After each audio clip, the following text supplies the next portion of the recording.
that are going all the way down into the planet.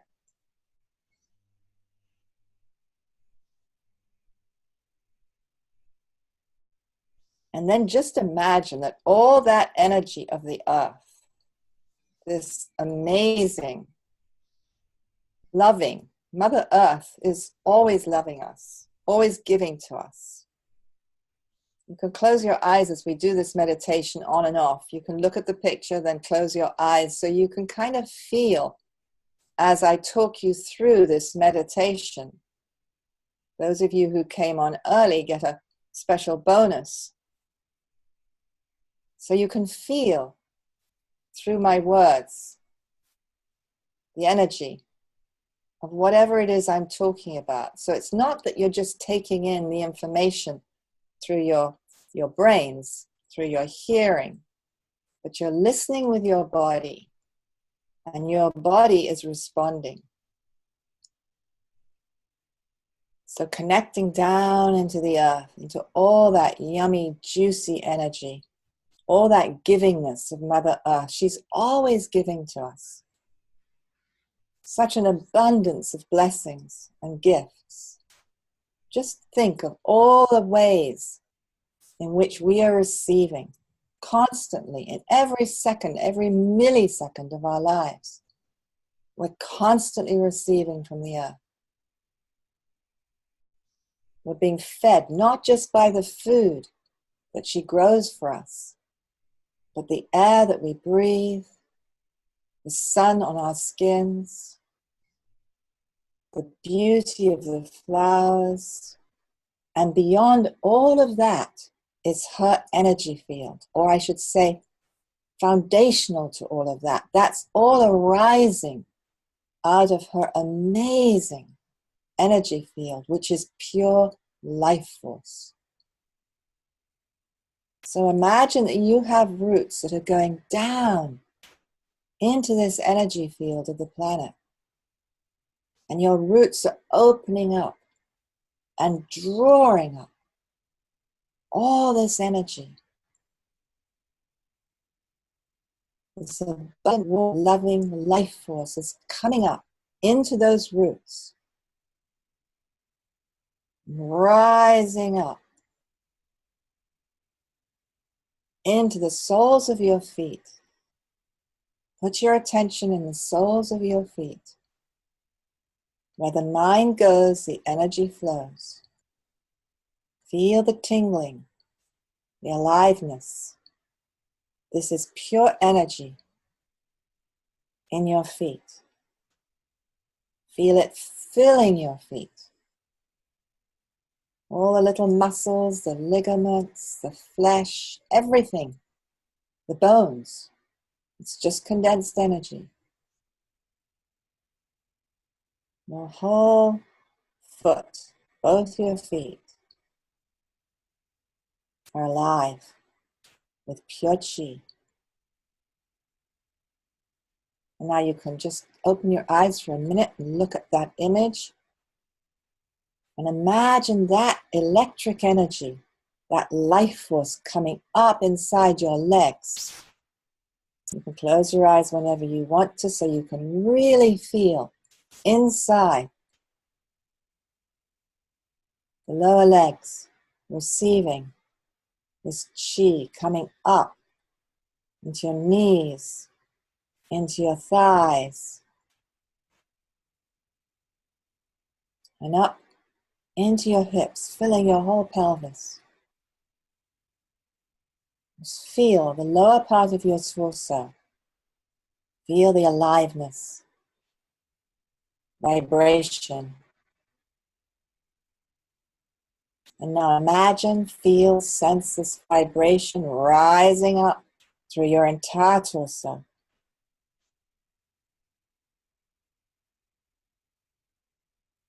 And up into your head. Opening up your heavenly gate, this gate at the top of your head. Just imagine an opening, like a skylight, opening up the top of your head. And then taking your attention a little above your head, feeling the space, and imagine it expanding, expanding up.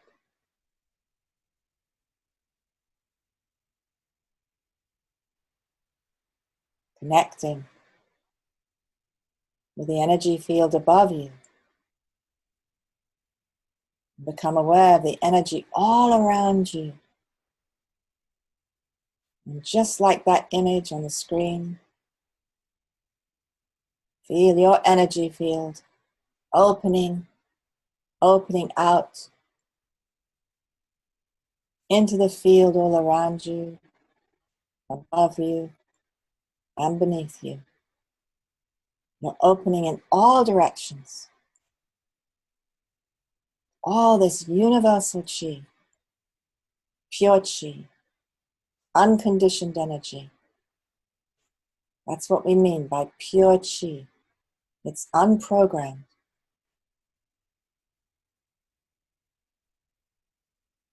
And then imagine, just like that image, that energy is pouring into you from all directions, pouring into you, enlivening your whole being. Imagine your whole body now is lit up with the energy of the universe, the pure, creative energy of the entire cosmos inside you, awakening all your cells, awakening your cells to their full potential.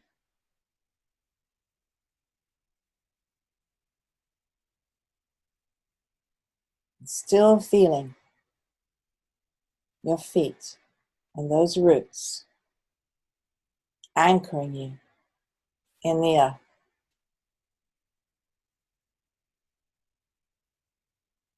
Feeling yourself rooted in Mother Earth,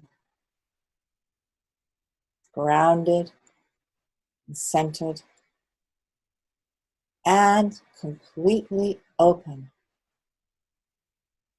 Open to all that is, all the possibilities, all the potential to wake up to who we truly are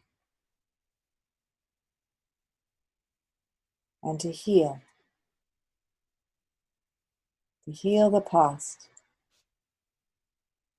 and become creators of our future, creators of our personal reality.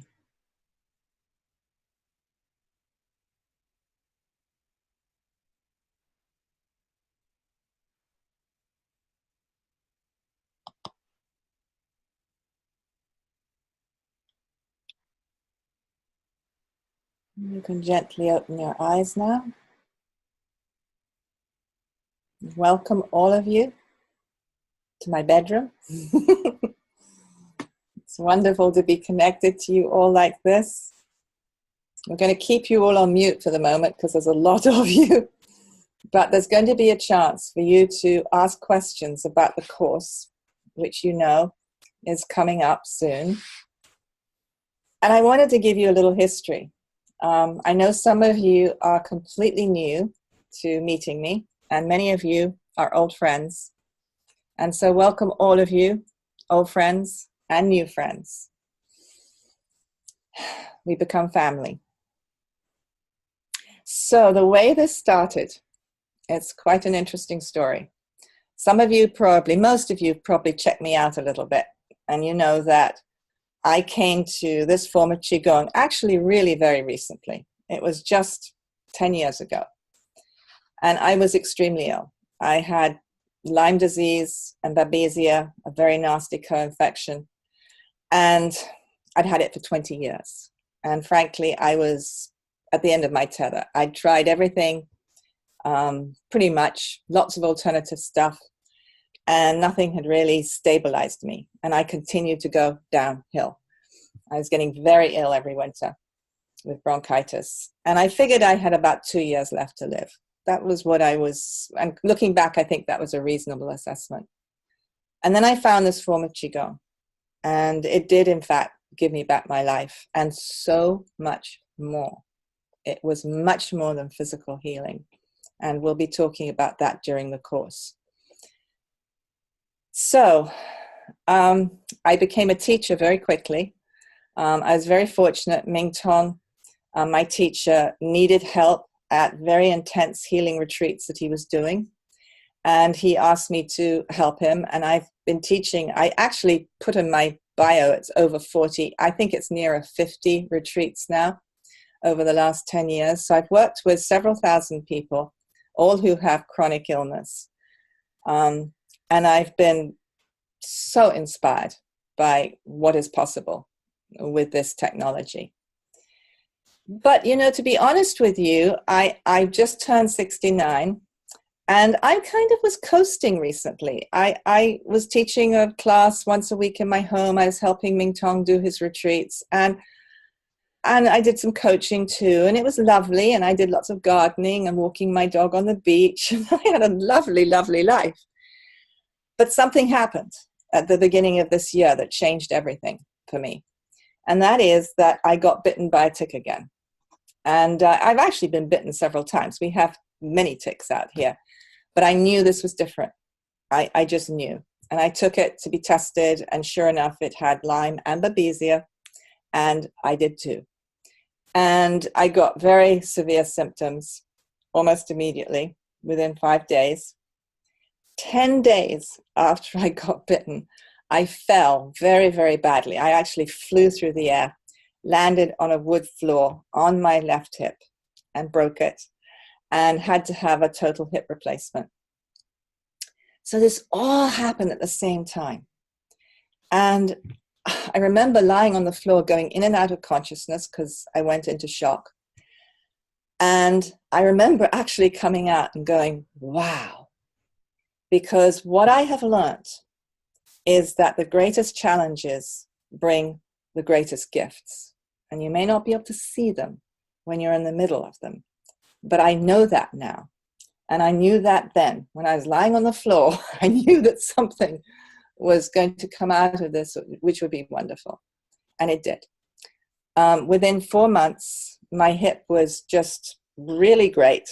I mean, you know, I sometimes hear a little sort of funny noise when I do my hip rotations, but I'm building a pad of chi in there so that I won't have that little click. But that is all that is left of, you know, a problem with the hip. It's all healed beautifully. And even more significant to me is the Lyme is no longer with me. I'm out of all those symptoms, which were quite severe, within 4 months, a couple of months ago. But I want to tell you what happened when I was in the process of healing all that. I realized I needed to do a lot more Qigong than I was doing because, as I say, I was kind of coasting. I'd do an hour a day of my own personal practice, and then I'd coach someone, and then I would do some teaching. But I really wasn't doing as much as I used to do. I used to do a good 3 hours a day when I was healing from Lyme the first time around.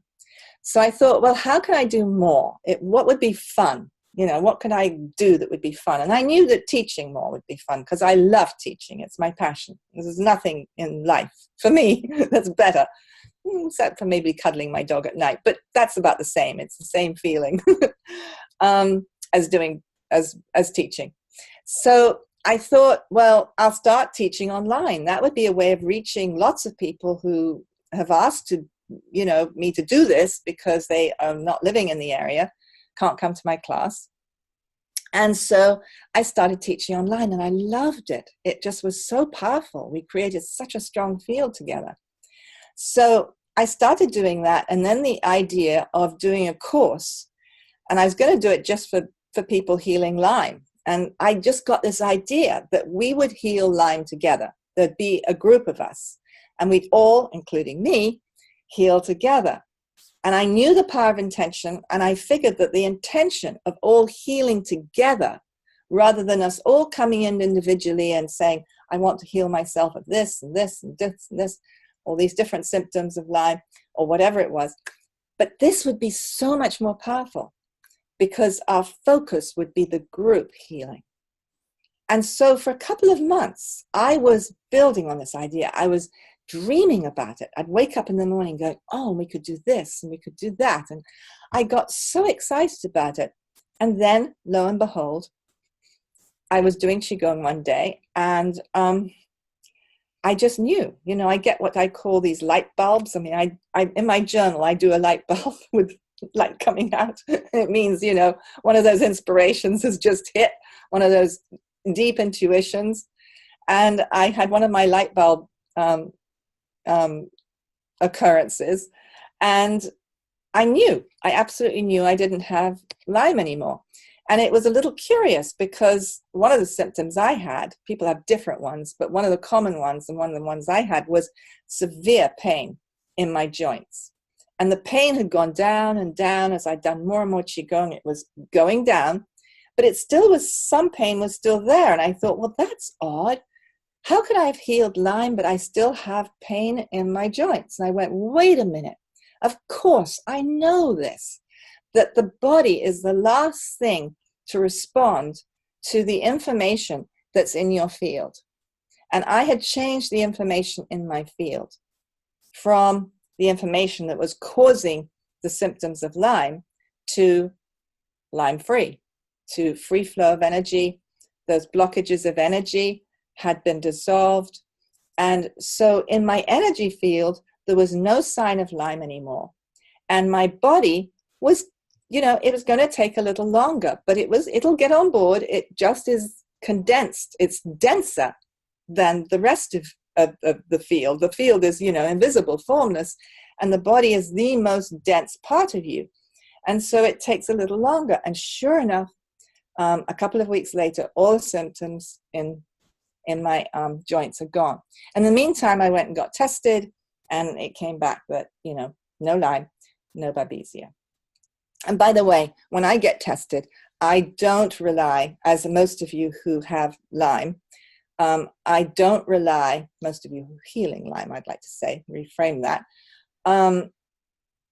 I don't rely on tests because they're just not accurate. I go to a very accurate kinesiologist who tests my body with the Lyme spirochete, and you can feel it. Your body it'll show you, it'll give you the information of whether you have it or not.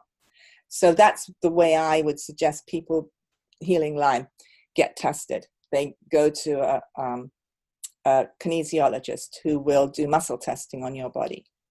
So anyway, that's the background. So when I found out that I'd actually healed the Lyme, I have to confess, I was almost disappointed. I mean, there was a little touch of, I was really looking forward to doing this all together. And then I thought, no, I'll take it. Thank you, universe. And we're still going to do this. And ever since then, it's been like this, I don't even know how to describe it. It's like this rod of energy in me. It's like a little fountain of energy inside, which is just like, I really want to put this out there. I want to give people a chance to do this work with me, and for us to all heal together, and not limit it to simply people who are dealing and healing Lyme disease. Because the truth is that we do the same thing, whether we've got Parkinson's or cancer or a headache or anything, including emotional stuff, if depression, and what conventional medicine is now talking about. This is so good that they're getting this, which is something that came to me actually a long time ago when I was working with people at these retreats. It came to me about 8 years ago, and I thought that I'd, found something very original, but actually conventional medicine is saying this too, that all chronic illness is caused by severe stress, by the accumulation of stress. And the biggest stresses in our lives come from traumas that we usually had. I mean, most cases it's in childhood, but, obviously we have traumas all the way through our lives. But particularly the traumas in childhood, which get unconsciously programmed between the time that you're conceived until about 6 years old. You're like a sponge, and you're unconsciously taking in all the information from the environment, and it's programming you. And that is when we take in a great deal of trauma. All of us. I mean, it's inevitable that there's some. However wonderful your parents were, there are things that happen to us. A child being taken away from their home at an early age, before really 6 years old, is a major trauma. And that can happen if you have an operation and you're separated from your parents, or you're sent away to your grandparents for a couple of weeks. I mean, those can be major traumas. In addition to that, what they are now finding is that it's not just traumas that have happened to you personally. It can be traumas that happen to your parents, your grandparents, your great-grandparents, right down your lineage. If those traumas were not resolved, they get passed down the bloodline. Not only that, you're picking up on the collective. And when we look at the world today, and we get so much information about what's going on, you turn on the TV or social media, your computer, and bam, it's right there in front of you. We're being traumatized all the time. So we need to know how to deal with that. And we need to know how to deal with the traumas that have accumulated and caused chronic illness. And that is what we do with this form of energy healing, because that's what we're really doing. We're doing energy healing, or you could say information healing, because it's not just a matter of connecting with the universal energy like we did in the first couple of minutes of this talk. And we'll be doing more of that, by the way, for those of you who came on late. It's not just connecting with the energy of the universe and bringing it back into us. That's a very important part of it. But what is actually programming your energy field is information. And that's that information that needs to be changed. And we will be talking about this a lot during the course, because this is really critical. And I've been very focused on this for the last couple of years, not just through the form of Qigong, which is quite extraordinary in itself, that I'm teaching now, but also in working with a couple of other people, doctors and scientists, who are really onto this too, not from the perspective of Qigong, but they're actually doing very, very similar work, and it takes you to the same place. So this is a very important part of what we will be doing. How do you change that information in your energy field so that the old conditioning, it sort of melts away when you change the information? And how do you put good information? And good, not meaning good in the sense of opposite to bad. It's more neutral than that. It's more like you're actually acknowledging that this universal energy has an intelligence, which it does. It's intelligent, and it knows what to do. Just like your body is, in fact, full of this energy. You have it already in you. What's happened is it's got veiled by all this information from the traumas. But within you, you have all this potential. We call it potential. And it's this goodness, which is not the opposite of bad. It's all this goodness that if is allowed to be expressed, if it's unveiled, in other words, if we can clear whatever's in the way of that, it's naturally harmonious and you feel happy. And that happiness is the first step to healing. A lot of people think, well, if I heal, then I'll be happy again. But actually, it's the other way around. When you get happy, you heal. And so one of the things we will be working on throughout this course is activating that deep inner joy that's actually in there all the time. And it just needs to be unveiled. It needs to be revealed. It's like we've got a lot of soot over us, and we're going to wipe away that soot so that we can see the precious jewels that we all are, the light that we are. And we actually really are light. we're made of biophotons, which are light. So we imagine light, we visualize light when we're doing this practice.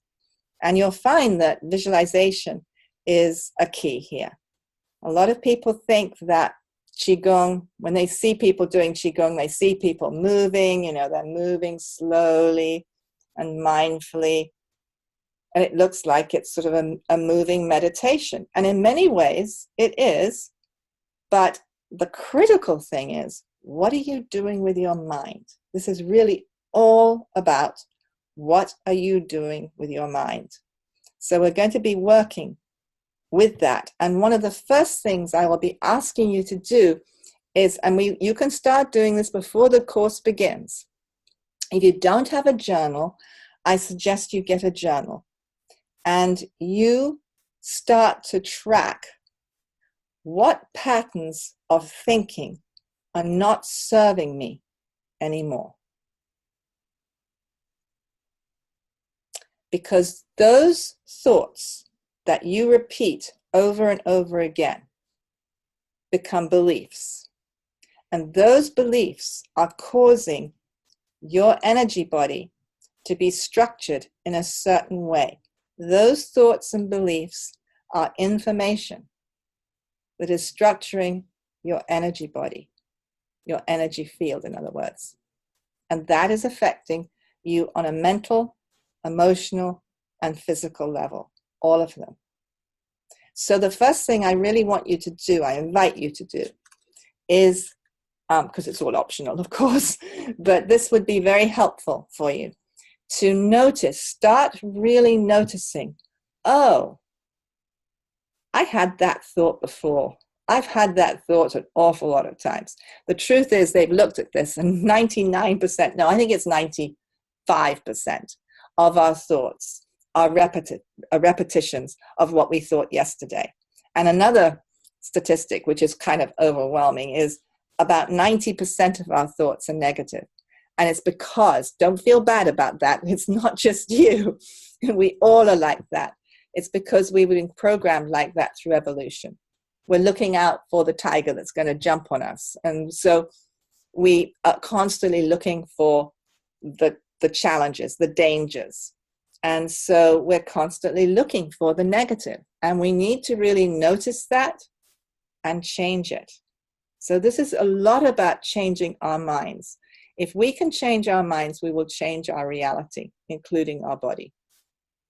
That's the most critical thing we can do, because what happens is when you have a repetitive thought over and over again, you are actually programming not just your mind, but your body too. Every time you have a negative, so-called negative thought, a fearful thought, a contraction thought, that releases chemical reactions in your body, and those become a habit. And then you are in a loop. Your mind is responding to your body, and your body is responding to your mind. And that is the loop that we have to break, that we have to change. And we can do it through this form of Qigong and through some other things that I'm going to bring in that are very helpful to do that. And the first step is to become much more aware of where you're going with your mind. So I really encourage you to get a journal if you don't already have one, and start to track those thoughts which are being repeated every day, which no longer serve you. And I want you to be very kind to yourself, because you don't want to start saying, oh my God, I did it again. We have done that a lot. We don't want to do that anymore. We want to start treating ourselves with kindness, because this is very understandable the way we are. This is just old conditioning. And a lot of it was taken on unconsciously during that first part of our life. So there's no one to blame about this. It's just the way things happened. And so we want to come into a place of acceptance, and even more than acceptance, kindness. So be curious about yourself. Friendly curiosity. That's the way to approach this. So I've blathered on for a whole half hour now, and I want to I think first of all, we will do a little practice together. I'll do a brief version of organizing the chi field, which we did a little bit of right at the beginning with those people who are already on the line, and we got started quickly. So we'll do a little bit of that, and then I would like to open up the lines so that you can have an opportunity to ask me any questions you want about this course and what we're going to be doing. So for the organizing the chi field, this is a practice which I will be teaching in more detail during the course. It's actually very crucial practice, and we always do this practice before we do any other practice. And so if you decide, well, I don't think this course is for me, I hope that you'll take this piece of it and begin to be able to incorporate it in your life, because it is invaluable. You are bringing yourself into harmony with the entire universe, into harmony with yourself, within yourself, and in harmony with everybody around you. So it's a wonderful practice to do before you're going into a difficult meeting, for instance, something like that. Or, you've got to sort out a problem with your partner. Anything like that, definitely organize the chi field before it. Start your day like organizing a chi field, and when you go to bed. It's a lovely thing to do just as you go to bed. So find a place to sit. You could lie down if you wish. And gently close your eyes, bringing your awareness inside you, noticing the sensations inside you without labeling them good or bad, just allowing them to be. Taking a deep breath and letting it out. Feeling your body relaxing. Relaxing.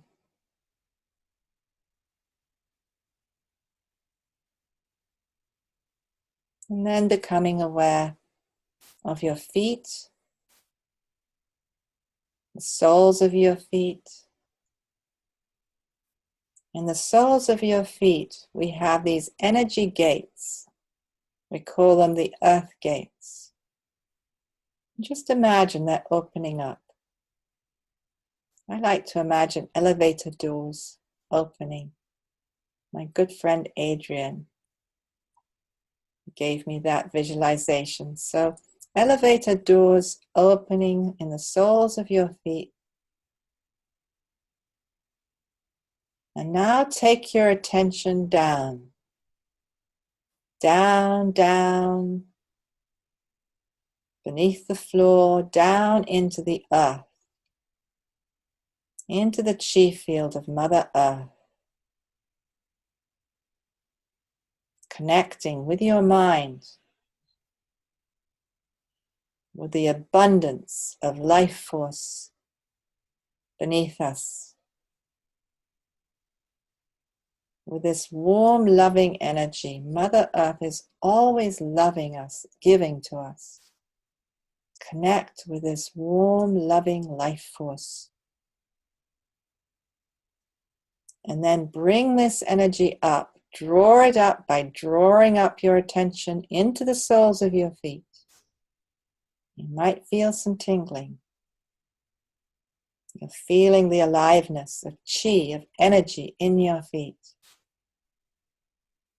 Now draw the energy up your legs with your mind. Where the mind goes, the energy flows. It's flowing up inside your legs, up to your hips, into your lower torso. Feel your lower torso. And draw that energy up. You can visualize the energy rising up. You can just sense it, feel it, rising up through your torso, your whole torso now, enlivened, revitalized. Drawing that energy up through your shoulders, up your neck, and into your head. Fill the head with energy, with aliveness. And now imagine the top of your head, what we call a heavenly gate. You can imagine it like a skylight opening up. And your awareness expanding up above the ceiling, up into the sky, and keep expanding up into space. And expanding beyond space, beyond time, into the dimensionless, infinite, creative source of all of existence, merging with the potential of the universe, pure possibility, and drawing down this pure potential as light. Bring it down, down through space, a beam of light coming down through the sky, through the roof, down through the heavenly gate, through that open skylight and into your brain. Imagine your brain is transparent and lit up with the potential of the universe. And that light filling your whole head, pouring down your throat, into your shoulders, illuminating them, illuminating your upper and your lower torso, down your arms and into your hands, down your legs and into your feet, your whole body lit up. And now shine that light out forwards into the room. Imagine this beam of light pouring through you into the room in front of you and out through the walls and out through the neighborhood. Continue to expand the light out all across the planet in front of you and into the horizon and beyond, into the infinite.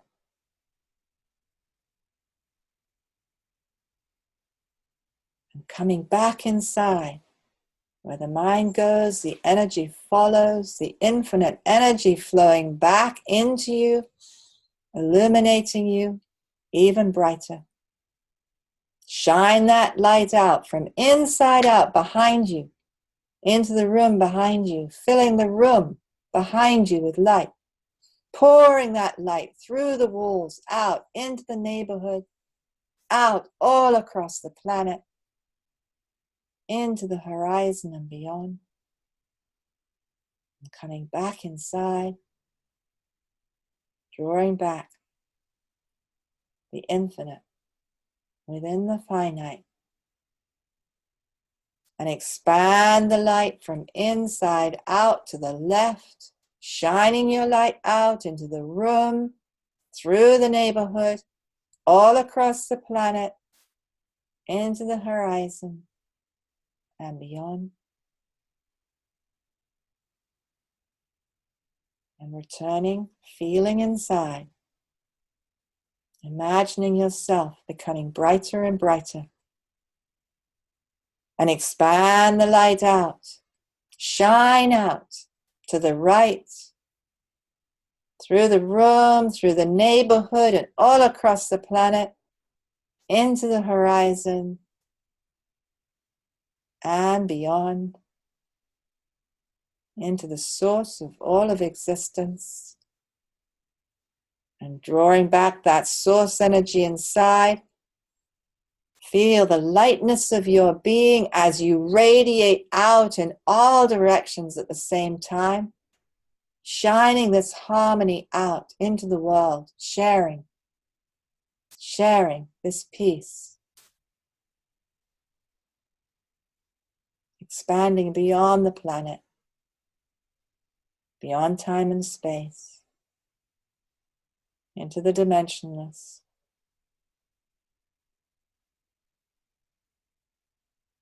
And coming back inside, feeling the harmonizing of the source energy inside you, awakening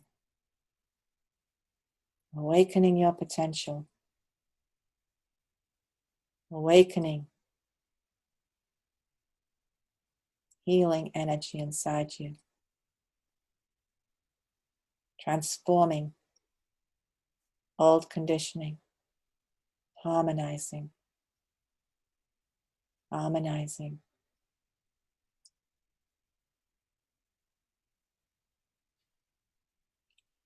and looking into your heart for your deepest intention.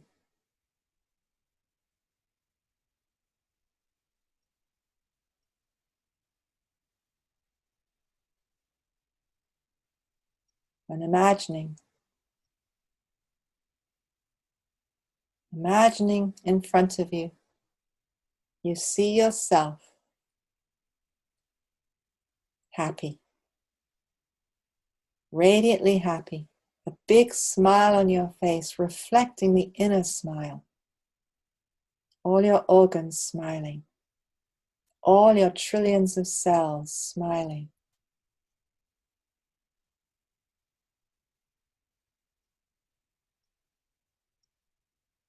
In this vision of yourself, you can feel the well-being, the peace, the relaxation, the wholeness.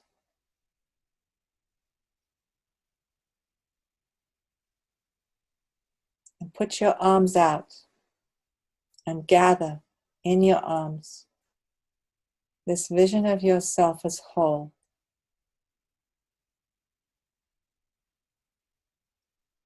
And bring it in. Bring it to your belly. Putting your hands over your navel. Gathering this information into your dantian, the energy center in the middle of your abdomen.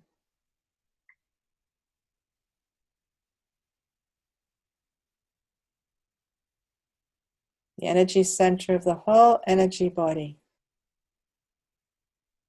Letting this information soak in to your field. This good information informing every cell in your body, awakening every cell in your body to wholeness.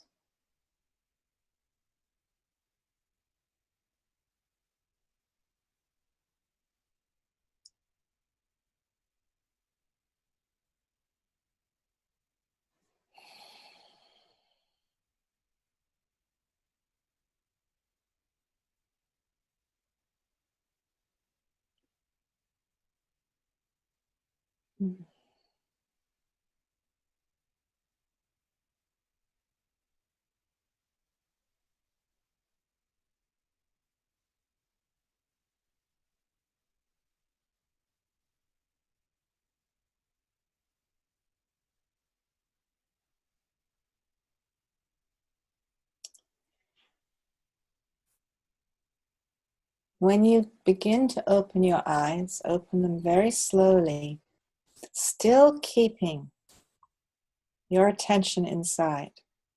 So even when you open your eyes and you see all these forms, keep in touch with that formless energy inside you, that aliveness, that feeling of the energy.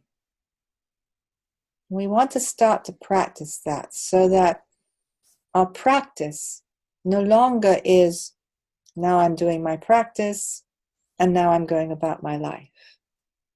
We want to make our practice our life. This is much more than a practice. This is really a way of life, a delicious way of life. You can really bring peace to every aspect of your life and peace into the world, because separation is an illusion. We're not separate. What we see is a form, but actually we now know from science that what looks so solid is 99.999% empty space.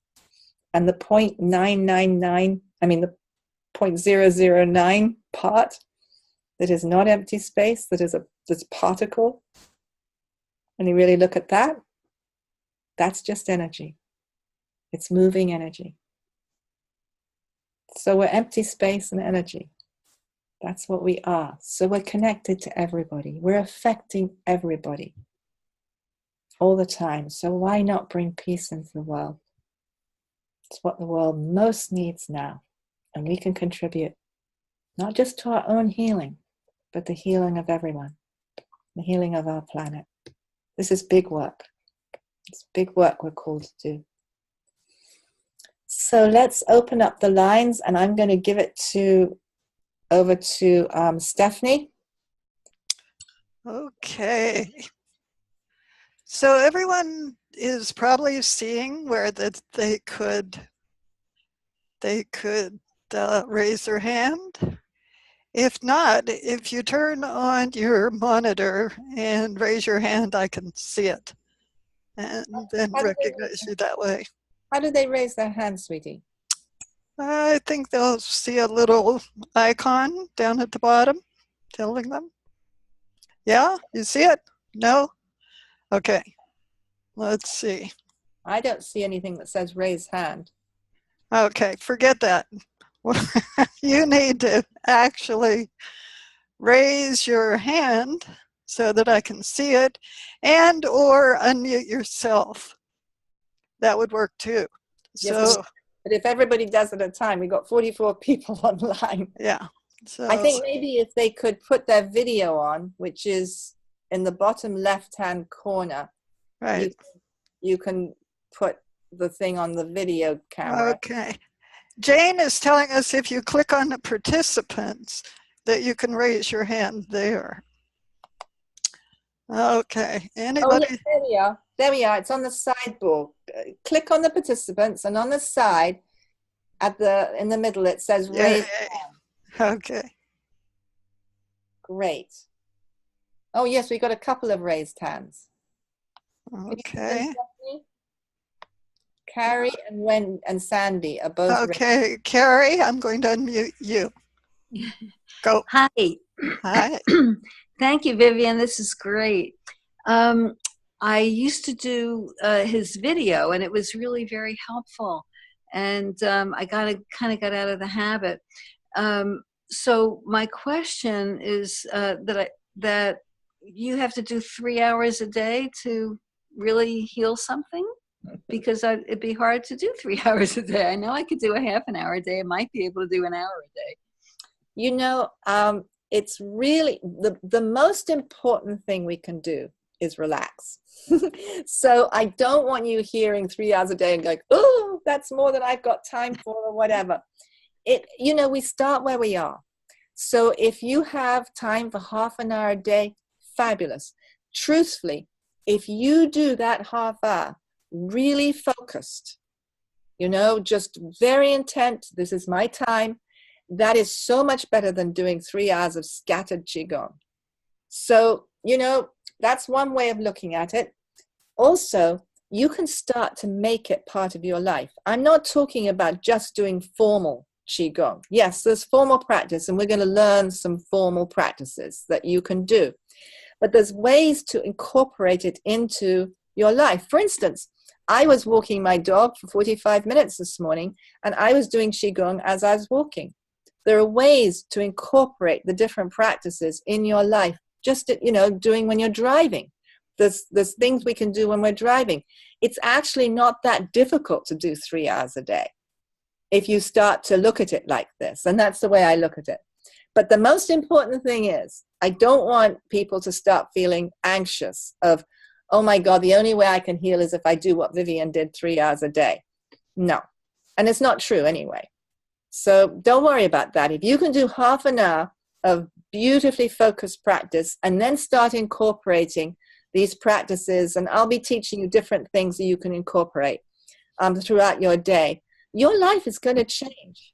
You know, you're just going to start to feel so much more relaxed, more spacious, more connected, more loving, more happy. And eventually your body's going to go, I like this. This works for me. I get it. Yeah, when I was doing the half hour of watching Ming Tong's video, the chiropractor and I was going for craniosacral, they all noticed the difference more than I did. Yes. It's very interesting. Yes. We're changing all the time. We think we're so, we think we're sort of stuck where we are. Oh my God, I've had this disease. I mean, this is the way I thought. I've had it for 20 years and I'm stuck here and I wake up every day and it's the same. It's actually not. It's changing every microsecond. There's so many things going on in your body right now. There are about, I don't know what the number is, but probably 1 million different changes of chemicals and blah blahs. And during this whole time that we're together, we are activating a very strong healing chi field, by the way. Thank you, everybody, so much. It was just fabulous doing that, organizing a chi field with us together, because boy, could I feel the strong intention in the chi field. And I've been feeling it before today, by the way, as people have been signing up to come on board, because a lot of people have already signed up. And please don't leave it till the last minute, because I've got to do it all manually. And a lot of people are signing up, and I can just feel everything amping up as all these people with such powerfully strong intentions to heal. And we're going to do this together, remember. So this is going to be really yummy and very powerful. And I really want to document, how it goes for you. It's going to be important that you really look at, where are you now? So at the end of the month of our being together, you can then document, where am I now? And we can really look at that. So we need to really keep track of that. Get your journals. Thank you. Okay, Gary. We have 4 people who've raised their hands. So first it'll be Sandy, and then Linda, Mary, and then Lena. So Sandy, you are, go ahead. Good morning. Oh, thank you. This has been so good. Vivienne, you just provide such beautiful and helpful visualizations. This has been great. I really liked what you said about incorporated into your daily life. That's going to be very helpful while you're walking or driving your car. I also wanted to thank the last speaker that said her chiropractor had noticed a change, and so that really encourages me. Vivienne, you stated, you encouraged us to do at least 30 minutes of beautifully focused practice. And so I'm a beginner, and that is my big challenge. That's probably a big challenge for a lot of beginners, because my mind is just going 90 to nothing. Most of my thoughts are very positive. I work hard at creating positive thoughts and atmosphere, and been through cancer 3 times and a lot of other health challenges. So praise God, I'm still here. But I would love to know more about the beautifully focused practice and stilling my mind and, really getting centered so I can do that beautifully focused practice. Well, when I say beautifully focused practice, what I really am meaning by that is that's your intention. Okay. The truth is, we all have incredible monkey minds. But the good news, there is good news here. The more you do Qigong, the more the mind settles down and the easier it gets to focus. But I totally acknowledge, when I started, my mind was all over the place. And I want to say, that even with my mind all over the place, I healed the first time from Lyme disease using absolutely nothing else. I mean, I absolutely know it was the Qigong because I'd stopped doing supplements. I wasn't doing anything. I'd just given up. And I healed within 4 or 5 months. So, and that was with pretty scattered mind. So, but my intention was there. I was 100% committed. That's the important thing. You start where you are, and you don't want to give yourself a hard time. You know, we all start from where we are, and we are going to have monkey mind. We're going to be scattered all over the place. That's just a given. But if you give 100% of yourself and you do your practice, you do it diligently every day, and you just tell yourself, my mantra was just do it. That was one of my mantras. Another mantra was open, open, open, because I noticed myself closing down to doubt and fear, and I go, nope, open, open, open. So those are a couple of nice mantras to keep in mind. Yeah, just start where you are, Sandy, and you'll do just fine. You've got the strong commitment already. I can see that. Right. I've got my journal. I had the wonderful privilege of going to the retreat up near Santa Fe. I hadn't really even heard of Qigong. I didn't even know that I was so drawn to Ming Tong. I saw an online video. I don't even know where, but his joy, his incredible joy, I just felt drawn in. And of course, wow, it was a tremendous blessing. So I bought my little journal then. So I've got to stay committed to writing in it. So thank you for encouraging us to be mindful and track our thoughts, because we do. Sometimes I think we hope for big shifts, but change usually is a lot more gentle and gradual, and that's really the best kind. So thanks. Yes, Sandy, thank you for reminding me to say this, because I want everyone to hear this. Healing is not a destination. It's a journey. And, you know, the truth of the matter is I've still got things to heal. And I hope this won't disappoint you. I mean, I've definitely healed the Lyme disease, but I did have a very traumatic childhood. And I'm realizing now my sleep is still not where I want it to be. And what's become very clear in the last few months, when I've got so focused as I've started to really work towards this course, and this is what I want to heal during the course, is this old programming from trauma. I mean, this is, you know, what we're going back to healing. And so we all start from where we are, and we keep going deeper and deeper and deeper and deeper. And there's no end to the healing. There's no end to the awakening to who we really are, because who we really are is so utterly, unimaginably magnificent. And you start to get a glimpse of that. And it's just awesome where we're going, where we're evolving to. And it's a journey. And we're doing this journey together. That's so true. On the retreat, that's one of the things that surprised me, but I learned about myself that some of my challenges that I'm having now are strongly rooted back to things I experienced. And I had a basically good childhood, no severe trauma, but still there was rejection, loneliness, feeling like an outsider in my own family.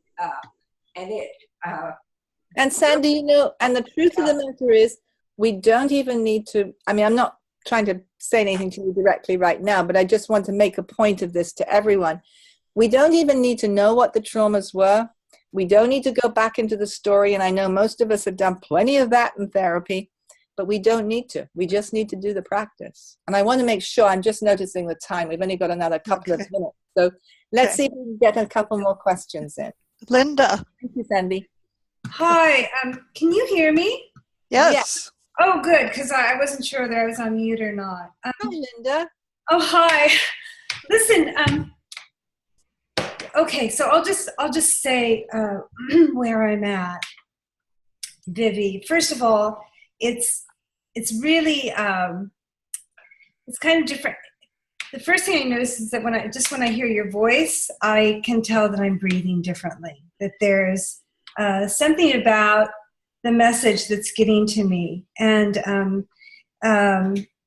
that's hopeful, because I had stopped doing Qigong because the state of my body is so tense right now, including my feet, which curl up quite a bit, that instead of it bringing me relief, it has made me feel worse about myself. And I know there's got to be a way around that, either through visualization or going more slowly, or just figuring out what brings my body relaxation so that I can take it in.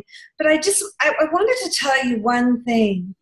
In the midst of so much doubt and fear and pain and feeling separate, I had a dream. It was just amazing that the dream was about me 100% falling in love with someone who was in a wheelchair. And I even loved the wheelchair. And when I woke up in the morning, I was so full of happiness, and nothing bothered me in the same way that it normally does.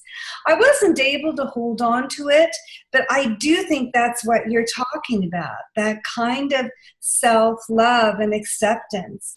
Somehow, I think my unconscious, which also trips me up, gave me a little gift there of a dream which put me into a state that I don't know how to put myself in yet, but I think it might be possible. That's all. That's all I wanted to say.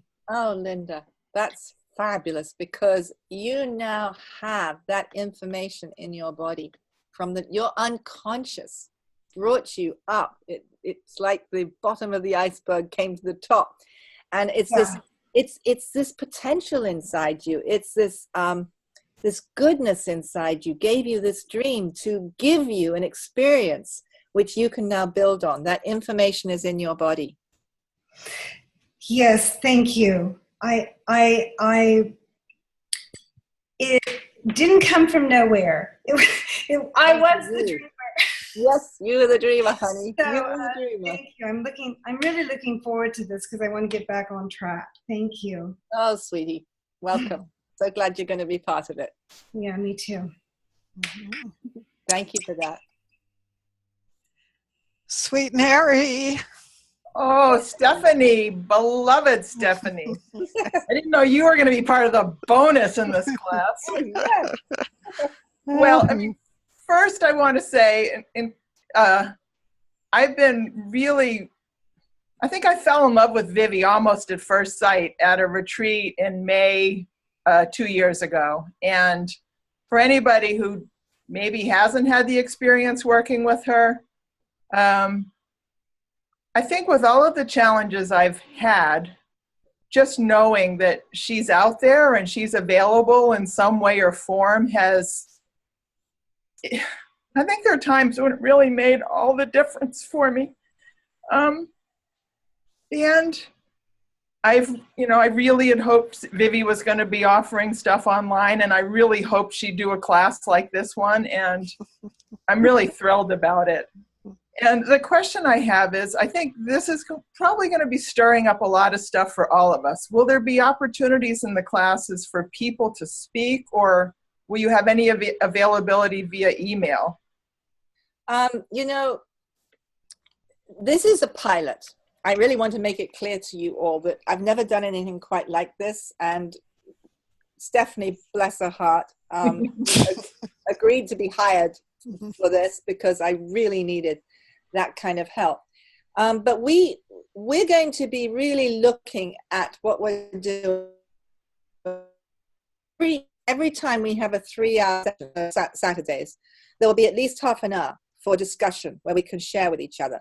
But what I eventually want to figure out, and Stephanie and I are going to have to figure this out down the line, we won't have it for this particular course, but the next one, and there will be a next one next year.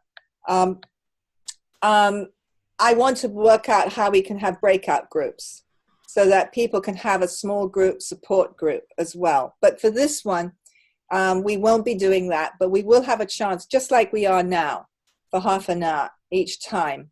And then there'll be a coaching session about 6 weeks after the end of the course, so that we can check back in then. And, you know, we may decide to have another coaching session after that. I'm certainly willing to entertain that idea. That might be a very good way of keeping going, actually.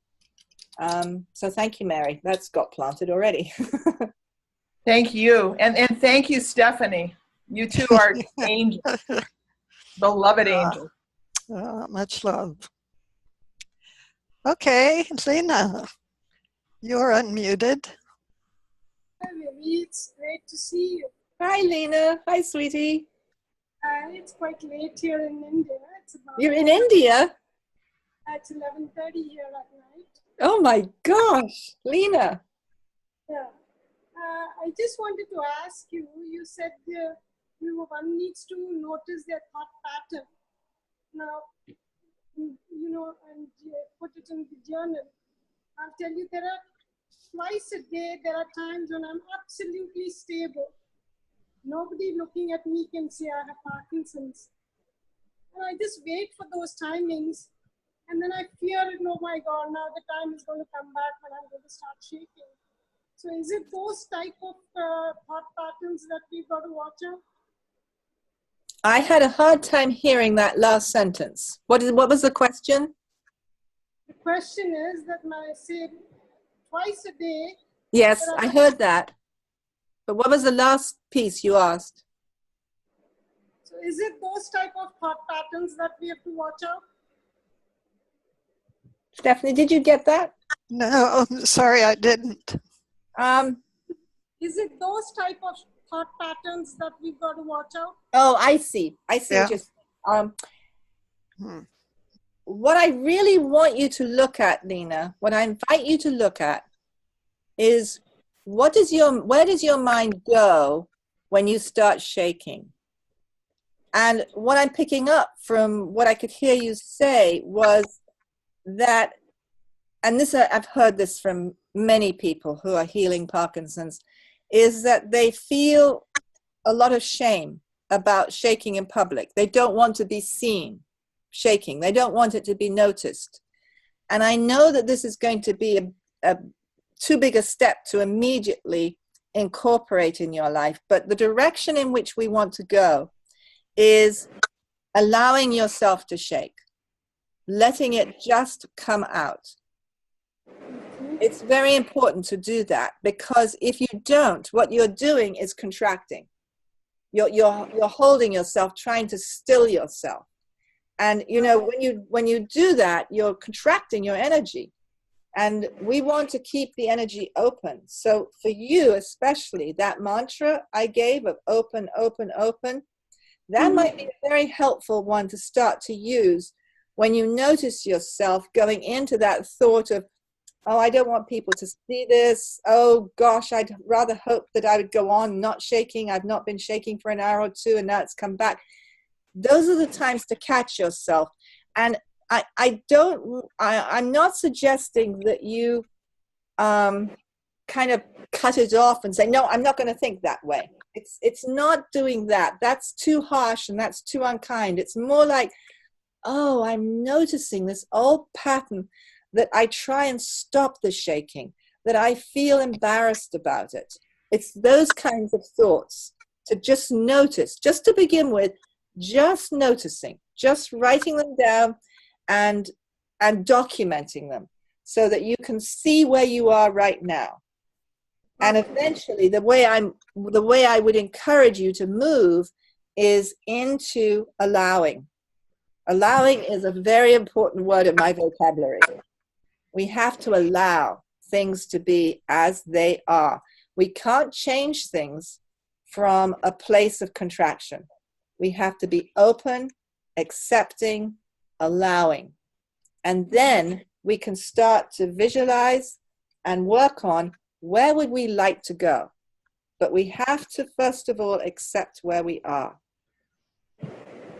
Got it. Great. Thank you. Thank you, Lena. So nice to have you all the way from India. Oh my gosh. Vivi, Janet has a question from the chat. Will the classes be recorded and available for download? Well, my dear, you can answer that even better than I can. Yes.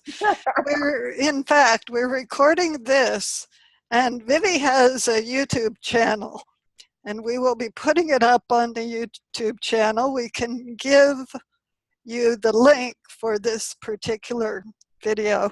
And once the course begins, you'll be getting a link, a private link to the private part of Vivi's YouTube channel, and you'll have access to all of the recordings that way. Great. Okay, I think we got one more hand, Jill.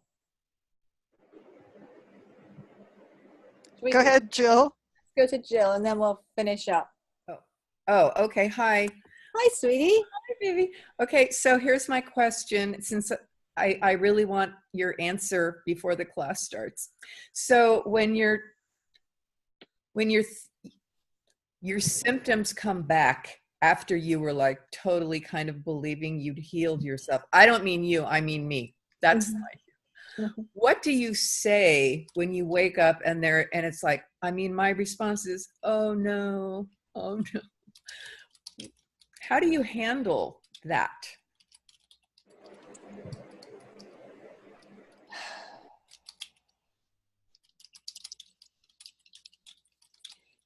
You know, I've been tracking myself. When I got bitten again and had symptoms like I did 10 years ago, actually it felt even worse. The pain level was off the charts. And I could hardly sleep at night because of the pain. And when I woke up out of a little bit of sleep, I mean, you know, it's human nature. The first thing is I would feel the pain and go, oh no, you know, and then I'd go, now, wait a minute. You know, you catch yourself. It's like, you know, it's like we have this word haula, which is a mantra, and I still find myself occasionally going into my old mode of saying a bad word, and so it'll come out shaula. I still do that even after 10 years of practicing, and that's okay. You know, you just change, you just shift as soon as you notice. So when you come out and you go, oh no, I'm still back in the same place that I was yesterday. Number one, that's not true. You're changing at every moment, and the thought that you have in this moment is going to be the indicator of your future. So once you really get that you're creating your reality, then it kind of gives you more impetus to catch that, to really notice it and go, wait a minute, what do I want to create now in this moment? And it brings me to a place of stillness instead of just getting wrapped up in here. I'm oh God, the pain is back. Maybe I should call the doctor, or maybe I should try something else, or maybe you know, you go through a loopy thing of all the things you're wanting to do. And then you catch yourself, you drop down. And sometimes if I'm finding it very difficult to drop down, I will feel the energy in my head because it's all sort of swirling around up here. And I will literally take my attention down through my nose, feel my mouth, feel my throat, and I'll come down into my chest, and then I'll ask my heart. Well, first of all, I'll ask my heart a little bit, just to stabilize myself in my body. Now I'm in my body, and I'm not just up here scattered. And then I will ask my heart, what is it I really want? And usually I can feel, it's just a feeling of openness. For me, when I think about what is it, what does activating my full potential mean to me? To me, it's embodying love. And what that is love to me is radical openness. That's the way I describe love, being radically open. If I can be radically open, then I'm open to everything that's happening in my life right now. I'm not trying to stop anything. I'm not trying to fix anything. I'm just open, accepting. And in fact, I am love when I'm in that space. And then from there, you can move into your day.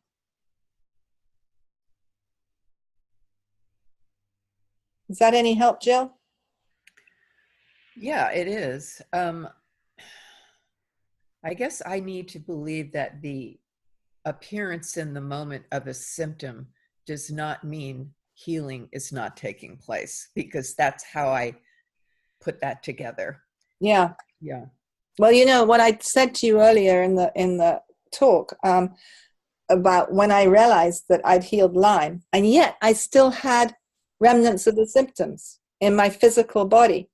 And the intuition was, yes, the physical body is going to be the last to actually manifest what's in my energy field. And I knew that actually that is accurate. You know, I know that that's accurate, but I really got it. And sure enough, in the next couple of weeks, all the symptoms disappeared. Thank you. I'm so excited about this. I'm so excited to have you back, sweetie. It's lovely to see you again. Well, my dears, I think we've gone a little past, and you've all hung in with me, or almost every single one of you has. That's amazing. So I hope you'll join me.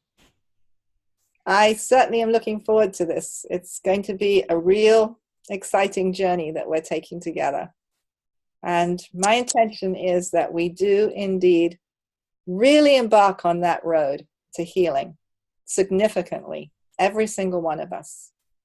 That's our goal. We're going to heal together, transform together, wake up to who we truly are. Love you all. Aloha. Aloha.